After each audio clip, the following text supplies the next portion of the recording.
And we're back, ladies and gentlemen. Hopefully none of you are breaking their fast yet because it's not iftar yet, but we are with our second guest. And before we introduce her, you know, Ramadan brings major changes to our daily routine, eating patterns, and lifestyle. Between long fasting hours, rich traditional meals, and changes in sleep and activity levels, many people struggle to maintain balanced nutrition and healthy habits. Today, we discuss smart nutrition during Ramadan, how to support our bodies with the right food, the choices we make, and how to balance tradition with health for a healthier fasting experience. With that being said, we welcome Pauline Hankeer, our nutritionist. Welcome on joining the show. Hello, thank you so much for having me. Well, thank you for dedicating the time to join us. And I know for a lot of people that, you know, they'd like to practice smart nutritional habits during Ramadan. What would you say are those smart nutritional habits? Okay, so basically when it comes to breaking your fast during Ramadan and having the idea of Ramadan, people tend to want to eat everything, but you need to be very, very mindful during Ramadan and breaking your fast. So always having your balanced meals during Ramadan, being very mindful with your portions is our number one first option once you break your fast. And also, you know, outside of breaking the fast, I know there are like two groups of people. One group of people that like to eat their heavy meals during suhoor, and also a lot of people like to do it before imsak.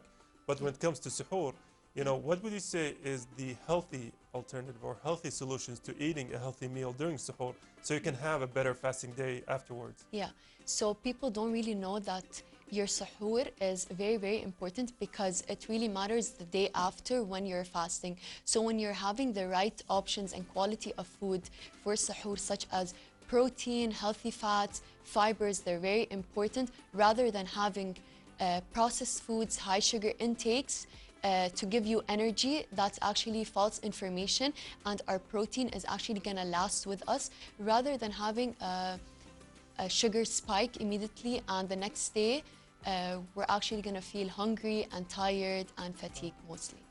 I think that's why a lot of people, or maybe a lot of nutritionists, say to, you know, before going to bed during Ramadan to eat something with eggs, because eggs are slow digestive. So exactly. We need something that will digest slowly in our system rather than having a sugar spike immediately, so you don't feel hungry the day after. And also, talking about the day after, a lot of people after iftar, they feel fatigue, they feel dizziness, they feel tired. Like, are there, you know, causes for a lot of these troubles, especially after iftar? Yes, so what people tend to do during iftar is they see, like, as Arabs, we have lots of options for food, and it's like you want to eat from everything. You want to have fried food, you want to have your sweets after. That's what happens to us, and that's what causes fatigue, is when you're eating a lot at once and not having the portions slowly, breaking your fast with fibers such as dates, resting for a bit, 10 minutes, you can go and pray and come back. That will actually make you feel better and digest in your system properly. But once you're having fried food, processed food, and having lots of carbs at once, that will digest slowly and make you feel super tired after iftar. Yeah. So, you know, a good rule of thumb is that everything before you do the fasting, have some slow digestive foods, whether it be carbs or proteins, because then you're going to be a little bit more satiated until iftar comes.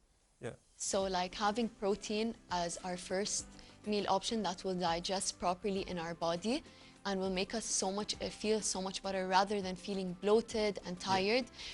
And instead having complex carbs that will help us, such as brown rice, oats, these foods like brown breads, these foods will help us feel much better rather than having refined carbs in our body. And also, you know, let's go to the other side of things, which is liquids. You know, hydration is a problem for a lot of people, especially during Ramadan. So what would you say people suffer with a lot of hydration issues, even though, you know, if you're seeing your family members, they swear, you know, day and night that they're drinking enough fluids? Yeah. So what people tend to do is they drink their liquids before suhoor, usually. So they'll just have a liter of water, go to sleep, and they think that... Well, I'm guilty of that. I'm guilty of that. I think most of the people do that, and they think that they've reached their liquid intake. But we forget that we drink lots of caffeine after iftar, which is a tradition as well, which we need to reduce our caffeine intake, and we need to drink water and have more liquids such as soup, yogurt. We can have more vegetables such as cucumber, tomato, that has lots of liquids that will actually help us reach to our liquid intake rather than just drinking a liter of water before going to sleep. So would you say there's a good strategy for staying hydrated during Ramadan? Like I know they say, you know, 1 bottle of water every hour, but that thing still applies during fasting hours, or mix it up? Yes, obviously it still applies, but when you break your fast, you have your water, and obviously everyone's gonna tell you to drink water every hour. But we also have our electrolytes. We can add electrolytes to our daily liquid intake, which will help us if you don't feel like you're reaching to that level of liquid intake. And also, because the next question is about emotional eating, and I'm guilty of that. You know, is there a reason why emotional eating increases during Ramadan, or is there like a connection between the two? Yes, so when people don't usually eat, and they're like during the day, they're super stressed and they have lots of work and all that, our comfort is food, you know? So you right away want to eat. And when you feel super hungry, you tend to binge eat. So when it's time for iftar, people just think of sugar, you know? So let me just go to my sugar, and that will make me feel better, because that's some people's comfort. Obviously, for every person, it's different. Yeah. So once you reach to iftar time, you tend to binge and want to eat everything. Yeah, I think that's what a lot of people find confusing, is that even if they don't eat that much, you know, before Ramadan, they say, oh, after iftar, I can eat 200 plates, and I could never feel full. So I think that's where the root of the problem is. You know, your mind is playing tricks on you. Exactly. Yeah. So you need to be very mindful when it comes to eating, rather than thinking that I'm on a diet and I want to diet. You can't just restrict yourself when it comes to food. Yeah. You know, you need to be very mindful. Think of what I want to eat, what's going to make me feel comfortable. You don't have to feel so full. You need to be very mindful when it comes to food, so that will help you, and it will reduce the binge eating. And also, you know, let's go to the physical side of things during Ramadan, because there are like 3 school of thoughts, right? There are people who say an hour before iftar is the best hour to train. There are people who say 2 hours, 3 hours after iftar. And then there are people who say like an hour before imsakiyah, so then you can have your last meal before the imsak. So is there an optimal time for exercise and, you know, to maintain your physical fitness levels? So it all depends on the person. So every person can be very different depending on if it's a woman, she probably has different hormonal issues. So for a woman, it would be better to have low intensity workouts before iftar, such as walking, yoga, Pilates. But obviously I want to give an example as a guy. If he's used to strength training, he can do that before iftar. But obviously, people that have health issues, preferably to go low intensity before iftar or after iftar. Yeah. So as long as your body feels comfortable with the level of exercise you're doing, you should be in the clear. Exactly. Yeah. And so I want to ask you about something, is that because a lot of people, you know, when it comes to Ramadan, there are some foods or some cultural habits that are sacred, right? Yeah. Gemat, you know, the family gatherings, al-aish, sambusa and everything. You know, some things you just can't remove. But is there a way to balance healthier choices with all of this, like without losing their cultural significance or their importance? Obviously, like when it comes to Ramadan, we all don't want to lose our tradition and want to feel that experience. But we're in 2026, we have like lots of alternatives. We have our air fryer, so instead of having a sambusa that's fried, you can always air fry it. It all depends on what are your health goals. So if you want to reduce all like the processed and oily foods, we can always use the air fryer to be an alternative.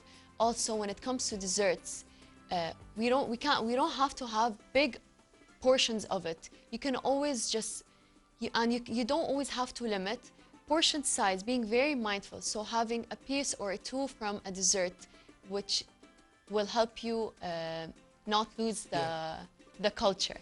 You know, after Ramadan, a lot of people have or struggle with their appetite control, especially because their fooding and eating habits change so much during Ramadan. So what would you say is the thing to counteract that? Yeah, so basically people after Ramadan, they're scared to gain the weight all again. What we can do is intermittent fasting. You can start your meal at 12 p.m. and at 8 p.m. depending on the person. It all depends on the person. So you can start with intermittent fasting. You can start with that so you can see if it's actually applicable to your lifestyle.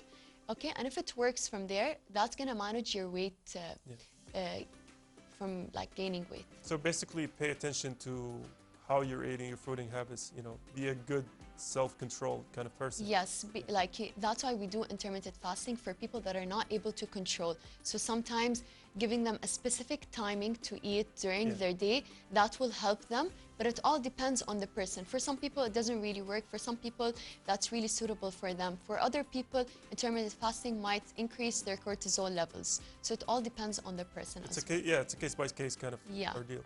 And, you know, speaking of people and persons, like what would you say are some common myths a lot of people have or misconception have during Ramadan, especially when it comes to their eating habits? Yeah, this is my favorite one because a lot of people tend to think if you skip suhoor, you're gonna lose all the weight, but they tend to forget we have our side effects when you do that. You might actually harm your body internally.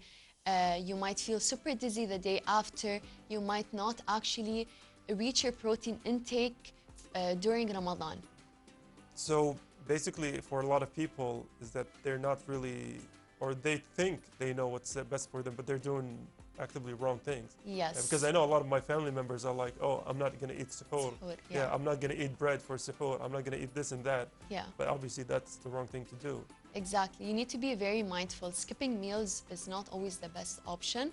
You know, being very mindful, having proper portion sizes with your meals. You can have your iftar, you can have your suhoor, you can have a snack, but being very mindful. Now, also speaking of being mindful, if we were to ask you and to have the platform for yourself to leave the audiences with 3, you know, I'd say simple habits or eating, you know, behaviors, like what would those 3 things be? Okay, break your fast with fibers such as dates, hydrate all the time, also low intensity workouts. You know, I think that's great advice, right? Because a lot of people, and even though when you say them clearly, a lot of people are like, oh, yeah. But a lot of people don't really follow those simple things. It needs someone to tell them to do this and that. So again, I'd like to thank you for being that someone that have, you know, graced us today on Good Morning Kuwait to educate the audience about all of this. So thank you. Thank you so much for having me. Thank you. And also thank you, dear viewers. That was our guest, Pauline Hankeer, our nutritionist. We are going to take a break, so stay tuned.